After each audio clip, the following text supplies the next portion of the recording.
Issachar listeners and viewers.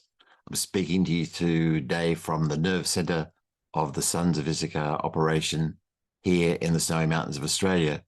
And this is just a short promo for my book, Ancient Wisdom for Modern Times, which you can see over my shoulder on the bookshelf. And this book came out last year and I think is a really useful addition to your library. I've had very good feedback from many people about the book, and I've got some details you can see in the links below to be able to have a look and obtain the book. Thanks so much.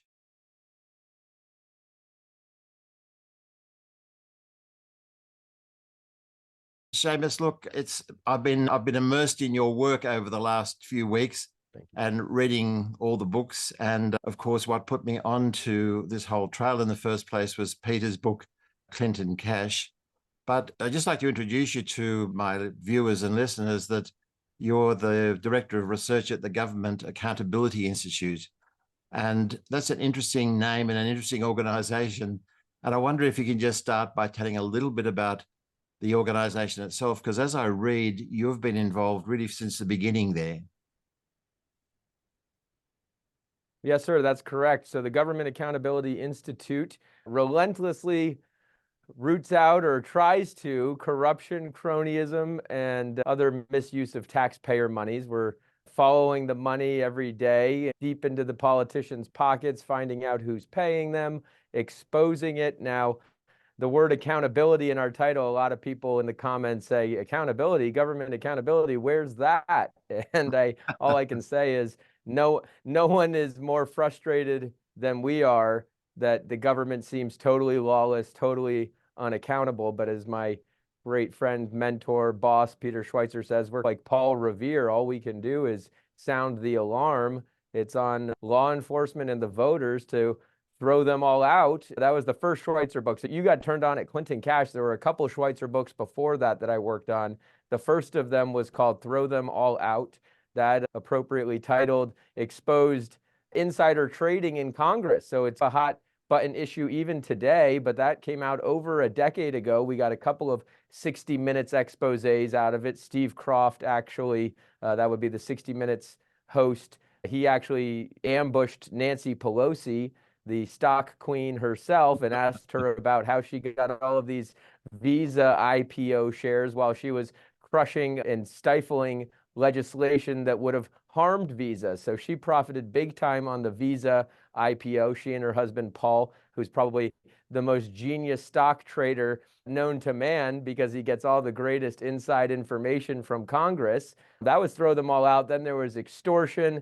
That sort of flipped the idea. Everybody knows that corporations and special interest groups go to Washington, go to politicians all over and shower them with cash. But what if the opposite is happening? Instead of a bribery or influence buying system, what if we also have a system where the politicians and the government are extorting cash from the corporations and the businesses? And we gave plenty of examples of that, where the government really acts like a mafia member, smashing and grabbing corporations, buying them up on the cheap. And so that was a really big book we did. And then, yes, of course, Clinton Cash really put us all on the map.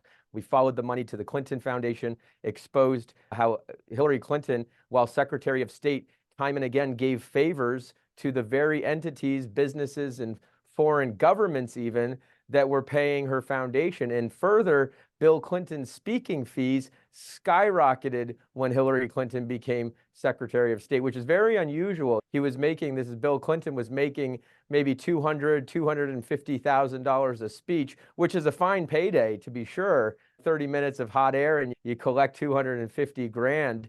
But so the further out of the presidency, typically the speaking fees for presidents like Reagan and Bush and Jimmy Carter, the further they got from the presidency, their speaking fees would go down. With the Clintons, it was the opposite. As Hillary Clinton was gearing up for her 2008 run for president, the speaking fees started to surge. And actually, I believe it's 11 out of the 13 highest paid speeches, we're talking over $500,000 that Bill Clinton collected, 11 out of 13 of them occurred while Hillary was Secretary of State. And so this blew the lid off the Clinton Foundation, off the speaking fee arrangement.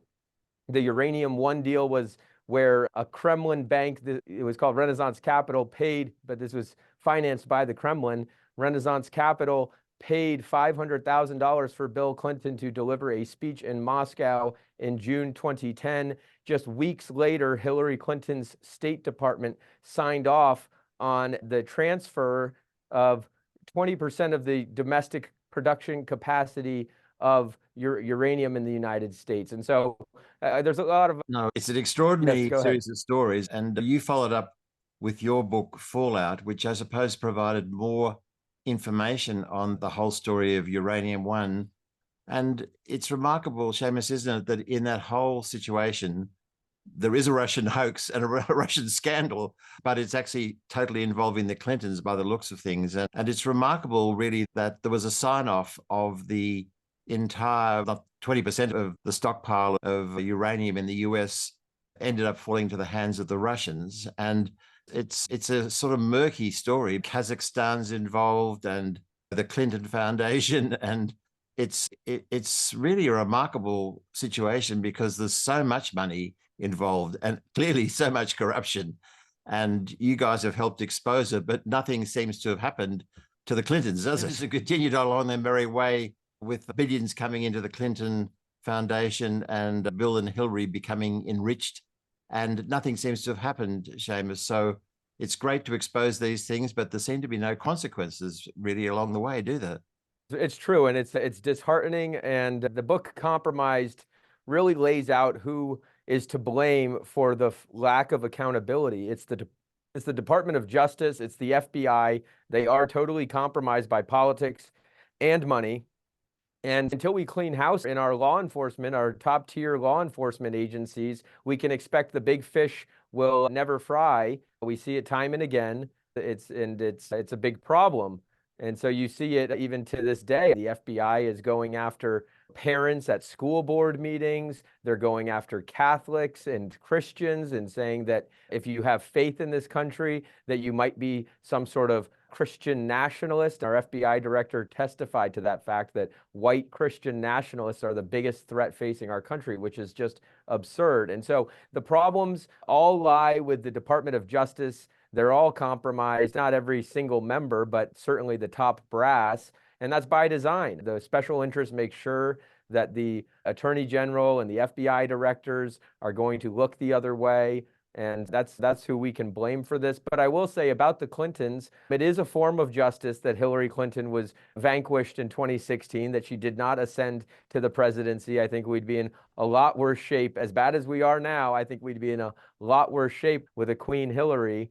And another form of justice, same with the Bidens, is the story cannot be untold. History will remember that they were corrupt, that they took money from our enemies and they sold out the country with their policies. No, well, it's good that it's exposed, and there will be consequences, if not in this life, then in the one to come. So perhaps we can see justice in due course. But Seamus, your book, your most recent book, Controligarchs, has been a wonderful expose of so much. And I wonder if you could just start by giving some background about how you came to write the book in the first place. And then, if you don't mind, I thought it would be worthwhile just touching on some of the key chapters through the book for my viewers and listeners to get a taste of it, which will make them want to go and buy the book, because it's a wonderfully written book and there's so much in it that's of value, I think, to understand the big picture of who's running the world. Yeah, absolutely. And I'm so happy that it's available in Australia. I thank all Aussies for their interest in this book, because often US published books don't always make it to foreign countries. So it is available in Australia. There was just a Spectator Australia piece done on it by Kel Richards, the great wordsmith Kel Richards. He wrote a great review in the Spectator. Controligarchs is really, it was born out of the pandemic.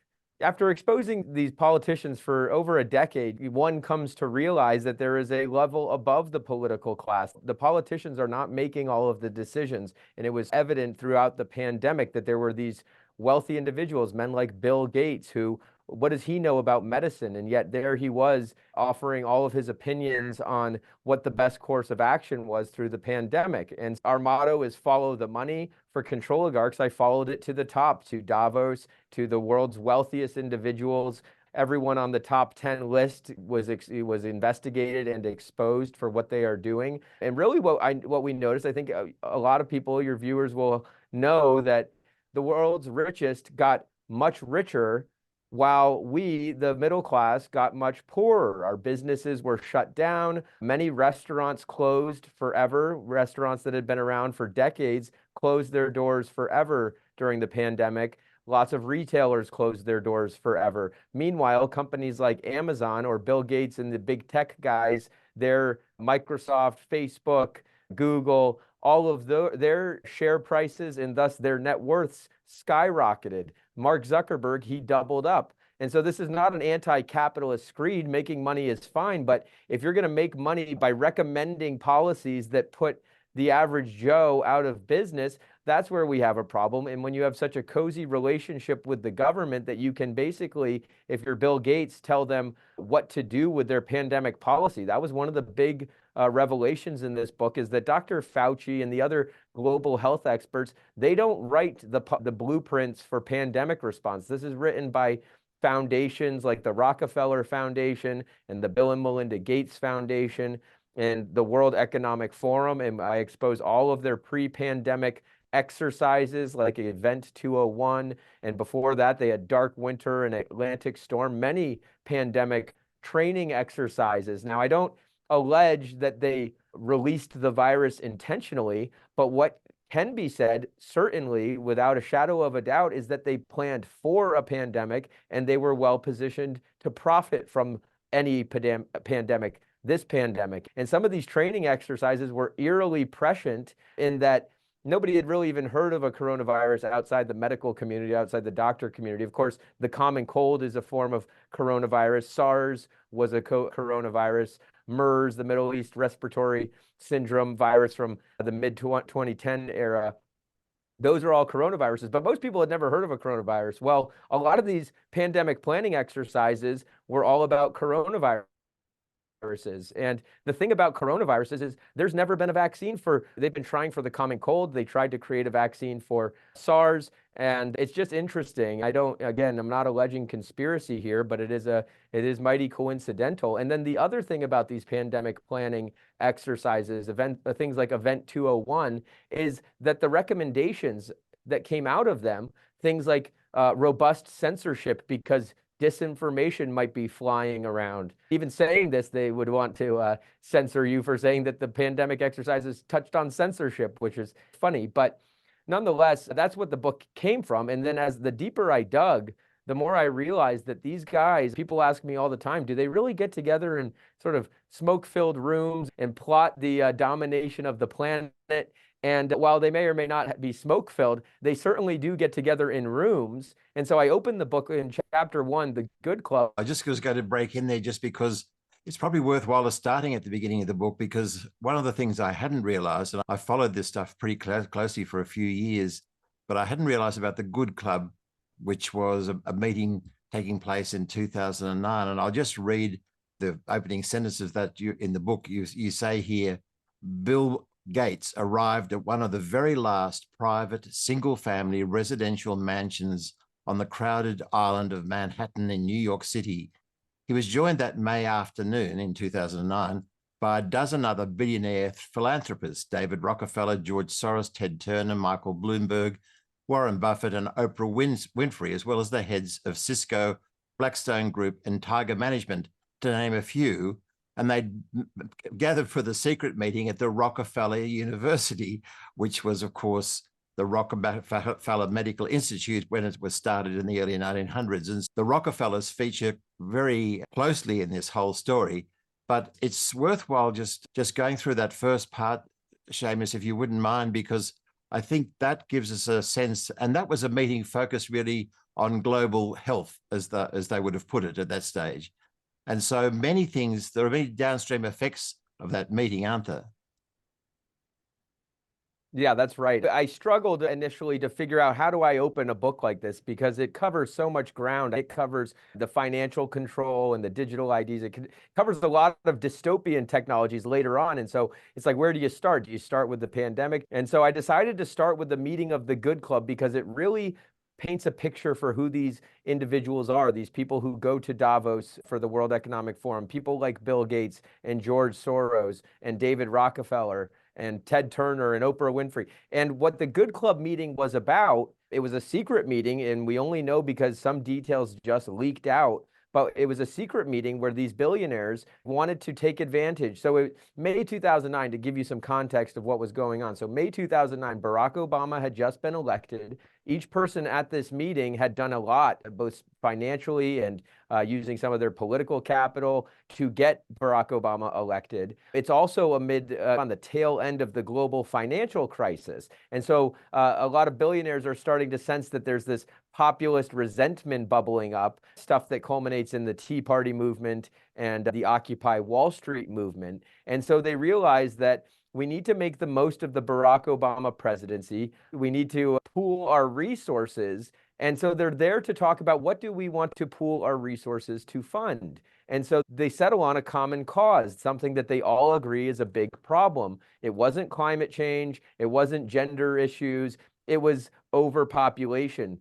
Truly, most people, if you say overpopulation and population control, they think you've got a tinfoil hat on, but it's there in black and white in not conspiracy theory magazines like The Guardian or the Sunday Telegraph or the New York Times or the Wall Street Journal. They all reported on this meeting. They all confirmed that this meeting was about curbing overpopulation. Bill Gates was the host and the ringleader of the meeting.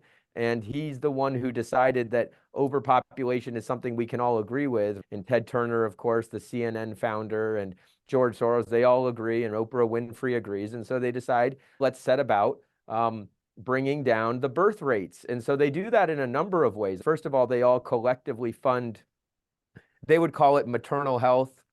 But what it really is either birth control or contraceptives or, in a large part, abortion. I actually uncovered documents that revealed that George Soros and Warren Buffett and several other billionaires set up a secret Cayman Islands shell corporation. The Rockefellers were involved in this in order to profit from the most common method of abortion in the country, which is this drug RU-486, also known in the markets as mifepristone. And that's actually under review, by the way, by the Supreme Court in the United States because the FDA approval under the Clinton administration seemed crooked. At least that's what lawyers allege. But I digress. So the Good Club meeting really kicks off, and they realize that the masses, the peasants, nobody wants to be told that you've got to bring down your birth rates. It's just not a very popular marketing campaign. It doesn't have good branding to say, stop having children. Nonetheless, you talk to people, millennials, and other people of childbearing age, many people think that I just don't want to have kids. It's not for me. It literally is for you. It's for everyone. That's why you're here, no matter what your religious or social beliefs are. That is why any animal, humans especially, exist. But anyhow, so they've been working very hard on this. But then climate change plays into this because they realize that you can't tell people to stop reproducing. So climate change is a good way to tell people that, oh, there's too many people, you're creating too much carbon, a naturally occurring element, by the way. You're creating too much carbon, and therefore you've got to reduce your carbon. Well, what we've uncovered is truly that you are the carbon they wish to reduce. People like Ted Turner at this meeting, I'll stop and say, but Ted Turner and others people at this meeting believe that the ideal global population is somewhere between 1 billion and 2 billion people, but they really don't like to talk about how you get there. Yes. So I think one of the things that you do well, and other people have drawn attention to as well, is the origins in the eugenics movement, which was so popular in the early part of the 20th century, late 19th and 20th century. And of course, Bill Gates's father was closely linked in that area through Planned Parenthood as well. So there's a trail here, and then you make a link through to the Club of Rome and the story that the actual real problem are the people on the planet. So we have to save the planet from the people. And it's an interesting story, isn't it? Because there's been a rise in dystopian movies as well. And The Day the Earth Stood Still is about sort of that very story of an alien coming to save the planet by getting rid of the people, really. So it's an interesting story, and it's interesting because it's been so successful. And so many people I talk to just at random are convinced that the main problem is the overpopulation of the earth. And of course, Prince Philip famously said that he'd like to come back as a virus and wipe out as many people as possible on the earth. So that obviously has been the focus for these guys to actually profit out of that. And there's also a trail that you show through to viruses and vaccines, which are quite important in this whole story as well. So you might like to outline a little bit of that story, which I suppose involves Gates, the Great Reset, and then, of course, the vaccine story itself. Yeah, that's right. And so I'm glad you mentioned the Club of Rome, because that's really where this goes back over a century to Thomas Malthus, but it's the idea has mutated several times. But the Club of Rome is where modern history, overpopulation types, people who think that there's too many people on planet Earth, they got all their ideas from. And the Club of Rome puts out this book, 1972, called The Limits to Growth. And it is at this very same time that Klaus Schwab, who was mentored by Rockefeller protege Henry Kissinger, sets up his World Economic Forum. And there is a link between these two organizations, the Club of Rome and the World Economic Forum. And so the Club of Rome puts out Limits to Growth. And this is like the first original climate change manifesto where like we're using crises to get people to do what you want. And so they say in the Limits to Growth that if we continue having children at the rate we are, basically the earth is going to end. And you hear this same refrain every 10 years, they rejigger what is going to kill all of us. But then, so in the 70s, it's going to be overpopulation. And by the 1990s, we're going to be living in like a Mad Max scenario and cannibalism and every horrible thing you can imagine. And then, but it doesn't happen. So they have to say something else. Oh, there's holes in the ozone. And people forget yes, that in the midst of all that story, there was also the threat of global cooling, wasn't it? That's been pushed aside. Yes. And so these things are all forgotten as we push on with the threat and the crisis and the end of humanity itself.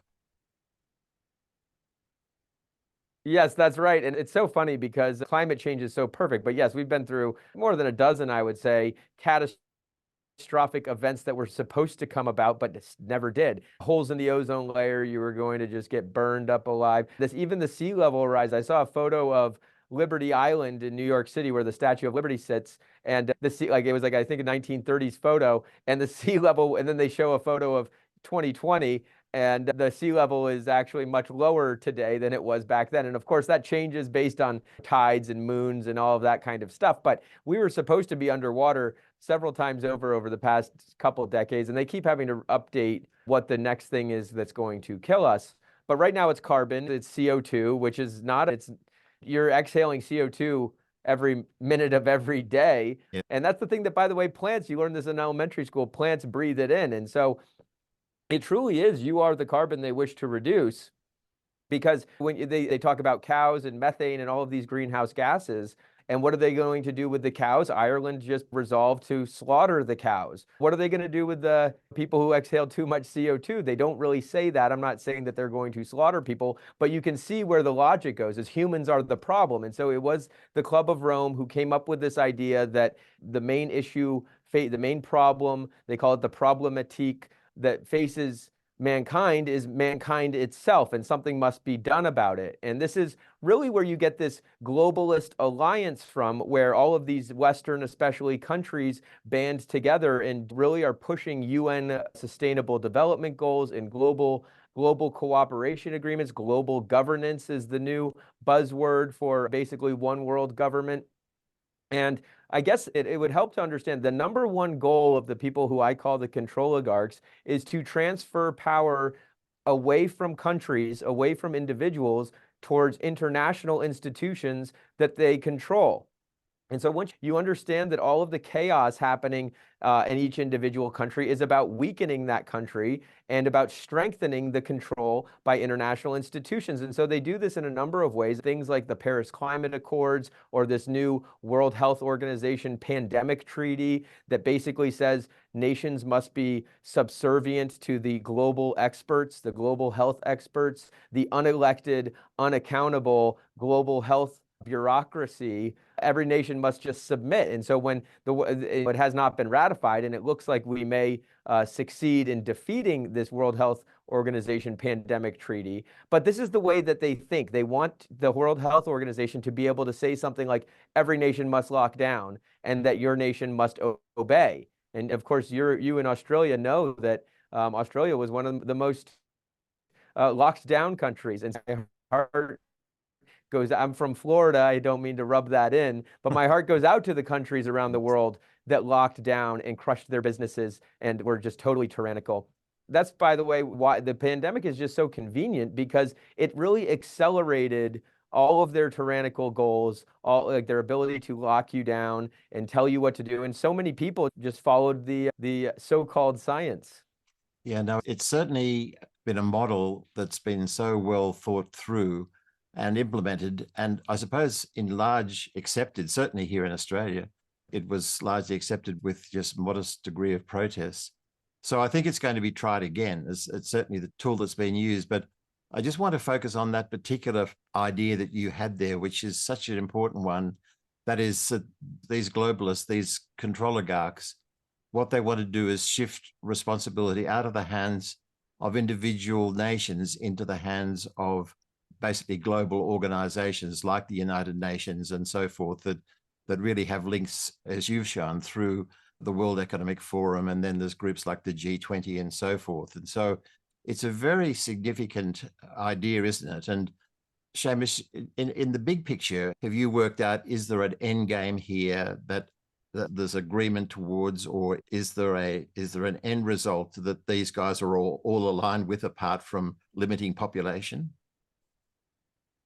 Yeah, there absolutely is. It's total authoritarian control with no protest and no resistance. They're very envious of the Chinese Communist Party, the situation in China with surveillance cameras on every street corner. And ultimately, here's what the end goal is. It's a social credit score system. How that works, if it's not going to be called a social credit score because that's toxic, but we're seeing bits and pieces of the social credit score system implemented worldwide in various forms, like digital ID. That's a piece of the social credit score system. If you sign up for a digital ID, they say it's going to be so convenient for you. You'll just be able to sail through the lines at the airport. Or another piece of it is the central bank digital currency. I argue that the digital ID combined with the digital currency, the central bank digital currency, which it's full speed ahead. Your central government, our central government, they are all working on central bank digital currency, the elimination of cash. And so once you have that system where there is no cash, and in countries like Australia and in many countries in Europe they're getting very close to no cash. And most people think, I don't use cash anyway. It's inconvenient. I like to use my Apple Pay or my Samsung Pay. But it's different. Even if you're using digital forms of payment, that's not the same thing as a central bank digital currency, which is totally privacy is gone with a CBDC. They can use AI, which is a huge part of this social credit score push, to analyze and track and trace and profile you until they determine if you're a compliant citizen or if you're a citizen that poses a threat. And so just like they have in China, if you're a citizen who does not have a high enough social credit score, your mobility will be limited. You won't be able to leave your town. You won't be able to drive. You'll lose your weekend driving privileges. You might not even be able to use a vending machine because they'll have this biometric face scan. You've probably seen the videos online of what it's like in China. They cannot move about unless they're a good compliant citizen. And so that's where we're headed. Artificial intelligence, it has great power to be a freedom tool, a tool that will help us fight back against the controligarchs. But right now it is mostly in the hands of the controligarchs, and it will be and is being weaponized against us to bring about this social credit score. And with AI, I'll say this is how we get there. AI, they predict, people like Sam Altman, who runs OpenAI, the largest AI company, or Bill Gates, or any of the other big tech controligarchs, They predict that massive job losses are coming. It's not going to be like the computer revolution where that created more jobs. Because of how fast it's accelerating, it will wipe out. And it's not taking, a lot of people thought decades ago that the automation and robot revolution would take blue collar jobs. No, it's taking white collar jobs. Lawyers, certain fields in medicine are going to be rendered obsolete very quickly. And so if you're in school right now, you should look at how AI will disrupt your profession. And once that happens, it's not a coincidence that ChatGPT maker OpenAI is conducting the largest studies on universal basic income. They're saying that it's only fair if you lose your job, you should be able to get a UBI check, which is basically a welfare check. You've lost your job. And a lot of people think, yeah, bring on. A lot of people, especially on the left, think, yeah, I would love UBI. This will allow me to finally take those cooking classes that I've been meaning to take, or pick up painting, or take piano lessons or something. That's not how it's going to work. Your universal basic income check will be in the tens of thousands of dollars, subsistence wages. It's a new form of poverty. And so what does that mean? That means that you will be taking a digital ID. You think right now, oh, I'll just refuse. I won't comply. I won't get the digital ID. When you're trying to feed your family, you'll do just about anything. As we saw during the pandemic, people would be fired from their jobs unless they took an experimental medication. And many people took it even though they didn't want to, because they didn't want to lose their jobs. And so it's the same thing with the central bank digital currency. Sam Altman and Larry Fink of BlackRock says that in order to get your universal basic income checks, we need a CBDC that will really speed things up. And so you can see how people who might be wary of a CBDC will all of a sudden be begging for it. And so that's why AI represents a great many ways that will get them to their end game here. And we need to be very cautious. But it's hard, right? Nobody seems to be saying, let's just pump the brakes. If anything, they're saying, step on the gas. China's got AI and Russia's got AI. So we all need to accelerate this sort of digital arms race. And so that's what makes it a frightening scenario.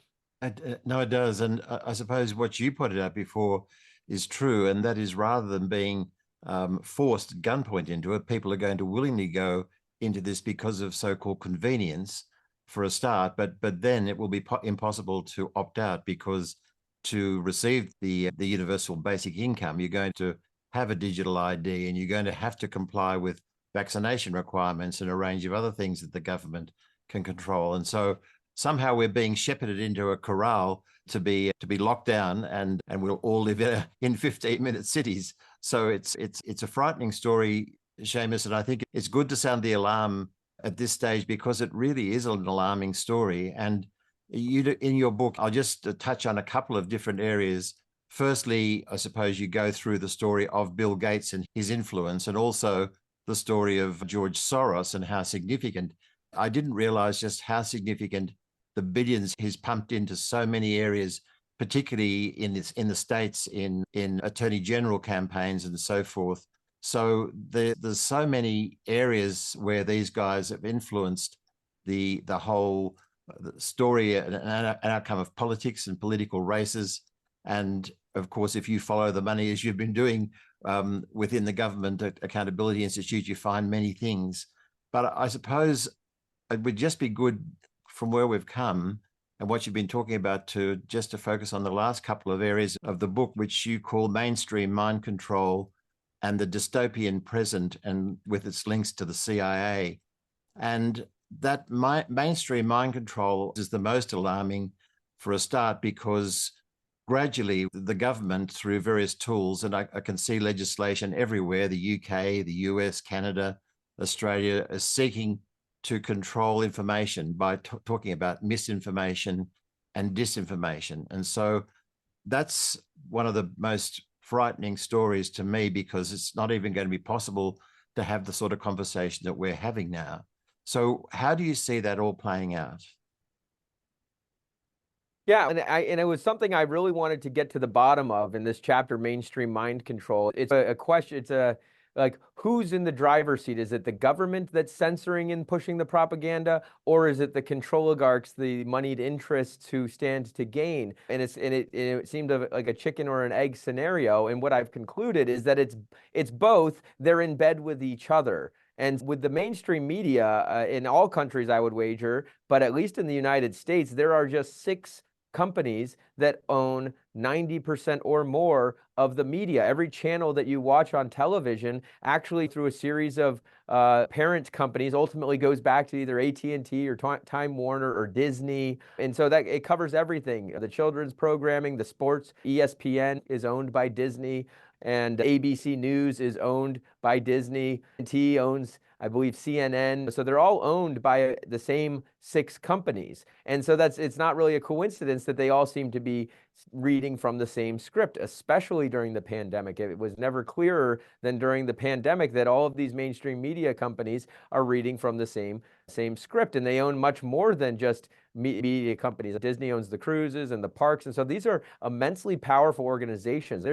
There are huge antitrust concerns here that they ought to be broken up, and yet the Justice Department Antitrust Division actually just signs off on merger after merger. But anyhow, with the mainstream media, I go back in history, there used to be a lot bigger. There used to be a lot more players, and there has been this massive consolidation of ownership into fewer and fewer hands. And it's not just the media industry, it's telecom and internet service providers, it's airlines, it's banks, it's everything. Healthcare providers, health insurers, everything that drives your life is getting consolidated into fewer and fewer hands, and increasingly owned in large part by massive financial corporations like BlackRock or Vanguard and State Street. But regarding the media, I went back in the history, back when there were many more players, and looked into things that have been long called conspiracy theories, and I found the original documents, I found all the sources and the receipts for things like Operation Mockingbird, where this was Carl Bernstein who actually exposed this, and Woodward also,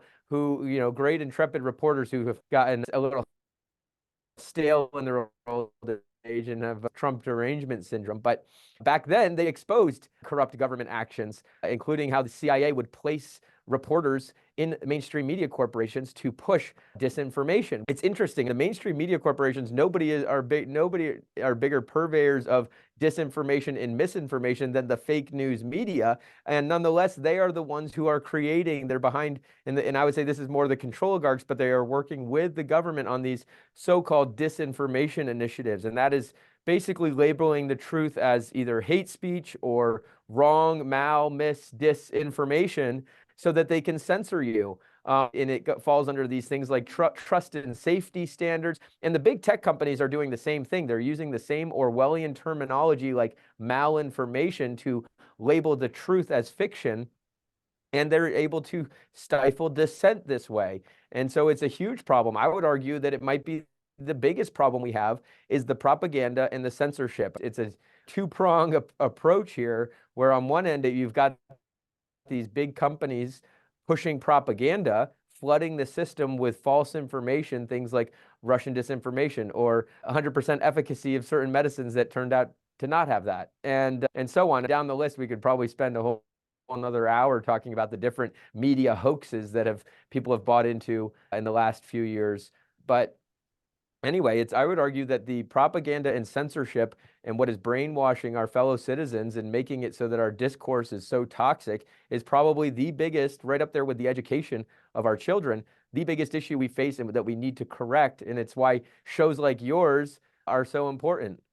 It's really an alarming thing, isn't it? And it's so good that you've brought some of these things out in the book. And I suppose, Seamus, it's also linked then in with the 3-letter agencies, because the FBI and CIA, and no doubt a number of the other Secret Service agencies that are linked through the Five Eyes story across the UK and Canada and Australia and New Zealand as well, all come together to control information and to search out and then potentially target people that are saying things that are unpopular or against the common good. I see that the UN is talking about our common agenda later this year. And so the involvement of those agencies, and particularly the corruption within the CIA and an FBI, is quite an alarming thing, because that's also an area that you expose in the book, and also you show in some of your other books, because a failure to act by the FBI has also been part of the problem as well, hasn't it?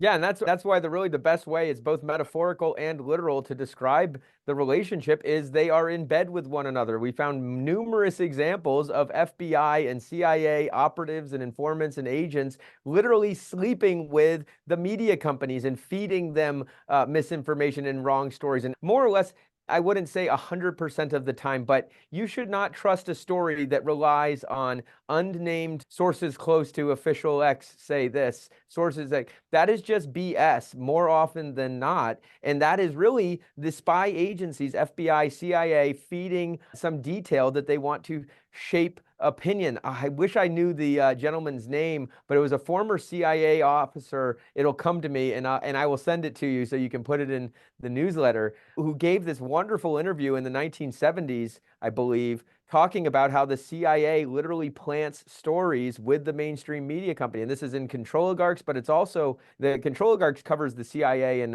Operation Mockingbird, but Compromise, the FBI book about FBI corruption, covers a lot of the FBI's malfeasance in their propaganda efforts. And then Fallout, actually, it's something I like to get into, is these spy agencies and how they are waging war on us using information. It's an information war, and through selective leaks. And that's why you can't trust it. If somebody's not willing to put their name behind a claim, then you shouldn't trust it, because there are limited circumstances where an unnamed source might be providing valuable information. But you're seeing it now. You'll see it all throughout our United States presidential election cycle, leaks and tidbits. And the FBI agents and the CIA, not so much the CIA, that just is a black box, but the FBI agents have been reprimanded by our Inspector General for their spreading of lies and misinformation. Andrew McCabe, James Comey, they were leaking and lying to the media, putting disinformation out there to smear Donald Trump. Yes, let alone the use of the FISA courts to allow eavesdropping and spying on so many, and we don't even know about some of those things because it's all behind closed doors. So it's quite a terrifying story, and there is a view out there by some that things are going to get better. I can't see, given the amount of alignment of all these guys, that things are going to get any better. They actually have to get worse, and I think we have to be very alert and on our toes. And Tucker Carlson said recently that he realized that actually no communication was private. And so in a way, we have to work on that model, don't we? And you guys in the Government Accountability Institute must be under a lot of surveillance as well. Is that been an issue at all, do you think, from your point of view? I assume that everything I put into digital form is read and collected and analyzed. I think most people have too, and that's a big problem, of course. We've known since the Snowden revelations, and even before that, it's always been a joke, probably for 30 years. Am I going to be put on some list for whatever I say on the phone call? And the answer is yes, of course you will. They, of course, are listening to it. We know that from just the things like the Patriot Act, and of course, Five Eyes does collection in your country and for sharing with our country. And we spy on our governments. I called it the United Surveillance States of America. It goes back to the Civil War. For as long as there's been communication, there have been people intercepting it. Lincoln was intercepting telegrams, and regularly the Confederate troops' communications would land their way on the desk.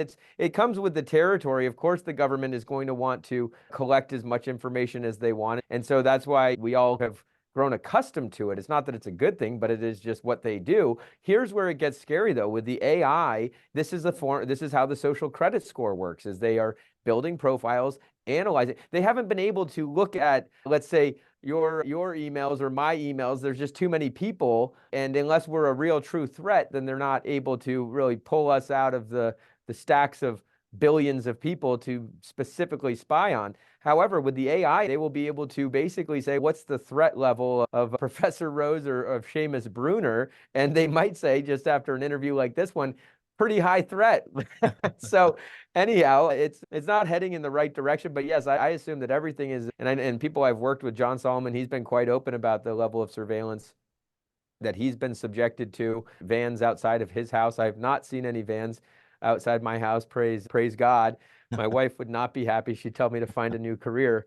But yeah, the surveillance is a big problem, and combined with AI, it's a potentially freedom killing problem. I suppose to end towards some positive stories, the things that you guys are doing to expose some of the corruption and the links and I suppose, the power that exists are important. And just in terms of what's happening in Washington now with the Bidens coming before Congress, both James Biden and also Hunter, I think in the next week, what do you think is going to come out of that? And what do you see being the challenges ahead in just exposing some of that material from the Biden crime family? Not the Clintons has faded into the background. The Bidens have got a lot of support from the Controligarchs. Do you think anything is going to come of this, Seamus, in the current hearings and where this is going? Again, the fact the story cannot be untold is a form of justice. Whether our Congress will have the spine to actually impeach the president, they impeached Donald Trump over a phone call. And the phone call was about finding out if the Bidens were up to no good in Ukraine. And the truth is, they were up to no good in Ukraine. And the Bidens they must face the music. They should be held accountable. Hunter has committed crimes. That is known. He's been charged. He's got a trial, but at the minimum, tax evasion. He's got in black and white, he's got gun crimes where he was on drugs and committing felonies while having a gun. He did not keep a gun secure. And this is all in his emails, and the admissions are there. So we've seen the guilt on these crimes. So he absolutely should be held accountable. Now, I would imagine that Joe Biden, he says he loves his son very much, and he's very convincing on that. He'll likely pardon Hunter for whatever he can, for any felonies that Hunter did commit. Joe would surely pardon him. Regarding the testimony of Joe's brother, James Biden, this was yesterday or Wednesday, and Jim Biden appeared to have committed perjury, or at the very least, he has a very foggy memory. So one of the things I've heard from a person who was in the room, it was a closed-door testimony, one of the things he said is that he was not involved in this deal with the Chinese energy company that has close ties to the Chinese military and intelligence apparatus. CEFC is the name of the company. James Biden said he was not involved in the deal. And he said that quite unequivocally. And then the congressional investigators from the Oversight Committee, Congressman James Comer's team, they showed him a document with his signature on it and the Chinese energy company representative. So when he was showed that he was indeed involved in the venture, he claimed, "Oh, I don't remember signing that document." A number of other things he claimed that are just untrue. He said that Joe Biden never met with the business partners of James and Hunter. That's totally false. We know that Joe Biden met with almost every single one of Hunter and James Biden's business partners. And he's got photos of it. He was captured in photo with the Kazakh oligarchs who are involved in very shady business dealings. He was involved. Multiple witnesses have testified, but business partners of the Bidens, that Joe Biden was involved in meetings with the Chinese energy company tied to the Chinese military. He met with Jonathan Lee, who was the head of the Bohai Harvest private equity fund that was backed by the Bank of China. This was the billion-dollar private equity deal that somehow Hunter Biden, while on crack, scored, backed by the Bank of China. Joe Biden met in a hotel in Beijing with Jonathan Lee. So time and again, Joe Biden has met with the business partners of his son Hunter and James Biden. And there are a number of other shocking revelations that came out of the James Biden testimony. It was very exciting. One of these is that Hunter Biden was gifted a diamond, I think it was like a 3.5 carat diamond valued at around $80,000, just handed to him by one of these Chinese spy-linked individuals, if not flat-out spies. Hunter called Patrick Ho, who was the chairman of the CEFC venture. Patrick Ho was the bleeping spy chief of China. That's on audio we have from Hunter Biden. So Hunter thought he was the spy chief. Now, he wasn't actually that high ranking, but he was involved in the Chinese espionage apparatus. So anyway, Hunter gets this diamond, he actually got 2 diamonds, which are notoriously untraceable and ways to get money to people without having it show up in wire transfers and stuff like that. So Hunter gives the diamond to Uncle Jimmy, James Biden, and James Biden claims he threw it away. That is just, nobody believes that you would just throw away 70, 80,000, maybe $100,000 in a diamond. More than likely sold in a black market type operation. I don't know that for sure, but we do know that James Biden claims that he threw it away. So that's ridiculous. And there was a bunch of other stuff, all about the loan arrangements. He was paying money to Joe Biden. He was writing checks saying in the memo line, loan repayment, which makes no sense when you think about it, because Joe Biden is the public servant, so-called self-serving public servant. In the memo, like why would Joe Biden, when he's making a salary of less than $200,000 in the Senate and just north of that as vice president, be making loans to his brother who is getting millions of dollars from the foreign business dealings? If anything, it'd be the other way around. James Biden should be loaning Joe Biden the money because he's such a public servant. There's no loan documentation. It totally reeks of corruption. He should be impeached, but he may just bow out and try to ride out into the pasture. That would be the smartest move right after he pardons Hunter. Is the feeling in Washington that Joe's not going to make it until the election and there's going to be parachuted in Michelle Obama or a California governor or a Pritzker or some other Democrat luminary?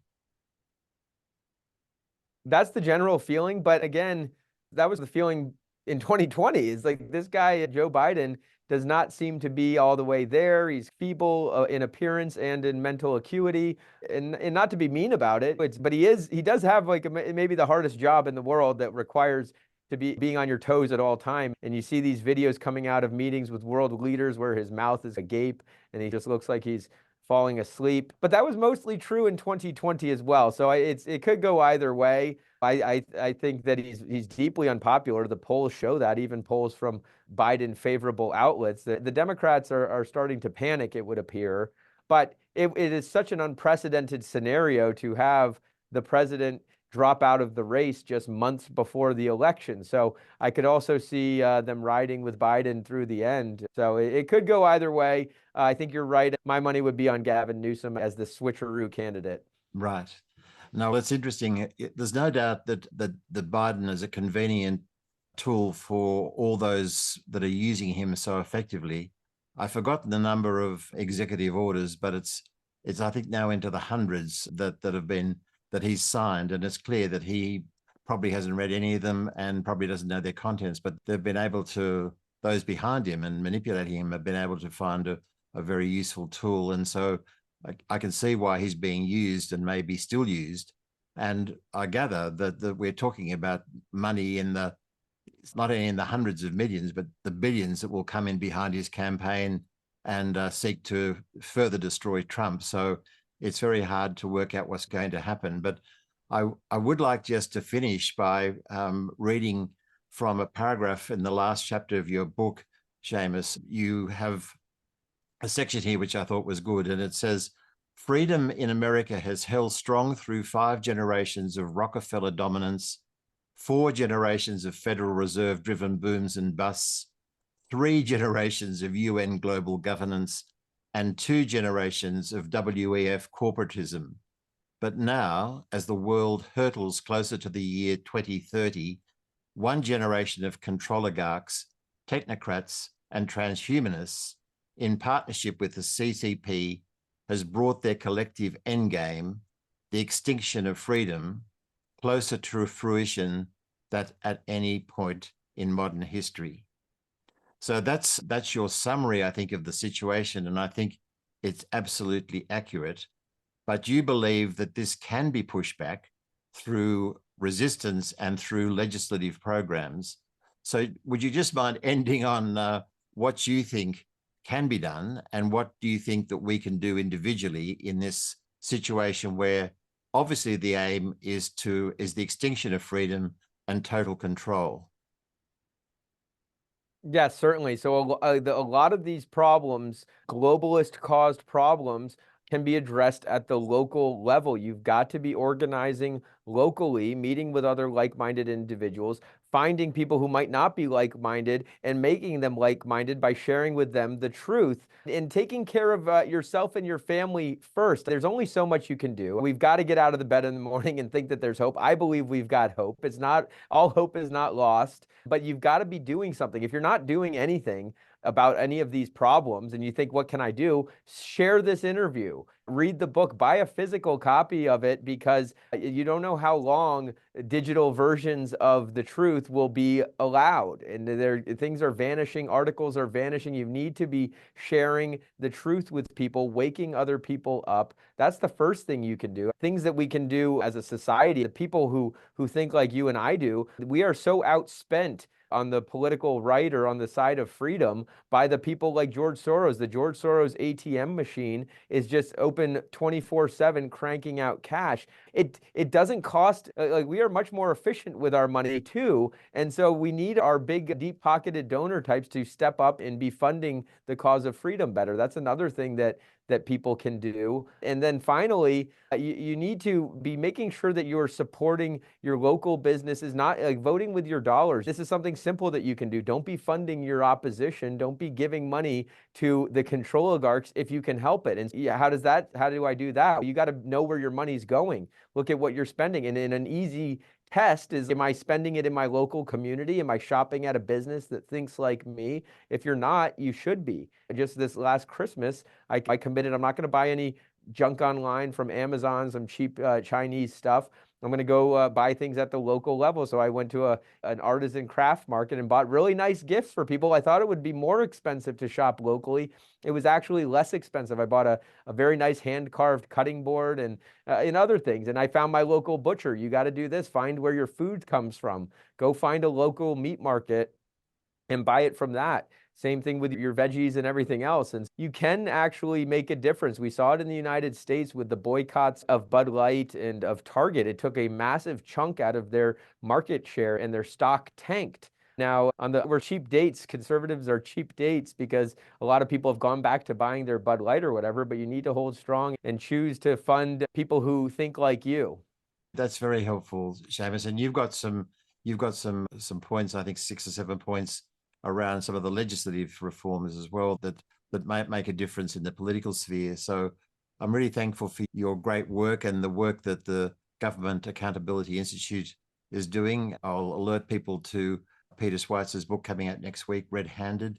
And you guys have got a great way of finding excellent titles with simple and arresting titles. So I love the work, and I do appreciate your books, which I'll make known to all my readers and listeners. Just one final question I've been on the track of for a while. I've been looking for Mr. Big.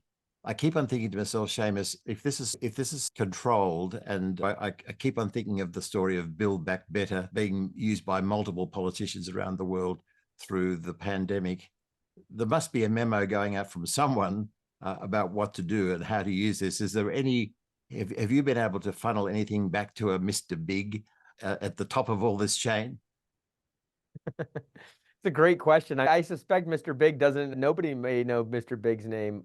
It may be Lucifer, I don't know. But no, the Rockefeller Foundation has been at this game a long time. They are the ones who coined a lot of the terms. Like, it used to be population control, and they had the Population Council, and then they thought, oh, no, let's call it birth control. Oh, no, that doesn't sound good either, the word control. Let's call it maternal health. And so they use Madison Avenue, that would be Mad Men type ad agencies. They use PR guys. They focus group and focus test and do sort of secret polls on what terms are going to work. So things like Build Back Better, that actually goes back to early mid-2000s was the first time the UN used that slogan, Build Back Better, and it's been readapted several times since before the pandemic. But I would wager that probably the Rockefeller Foundation, or one of their many funded entities, the Bill and Melinda Gates Foundation is just like the Rockefeller Foundation. They followed the Rockefeller prototype. And then ultimately, like maybe a Klaus Schwab type World Economic Forum. They're all in this together. Yes, they are. And as you were speaking earlier, I really would love for you guys somehow to do a flow chart of the links and flows between all these different groups and what's going on, because it's overwhelming, isn't it? But it would be good to see it in diagrammatic form, that you could see where all these links work, because it's remarkable that as you sketch it out in the book and how it comes together. So look, thanks so much for taking the time in the very busy schedule you've got over there to talk to me, and look forward to staying in touch. And thanks so much for your great work, and all the best with the continued great sales of Controligarchs. Thank you so much, sir. It was my pleasure. And anytime I'll come back if you need any situation discussed or a guest for any reason, I'm happy to do it.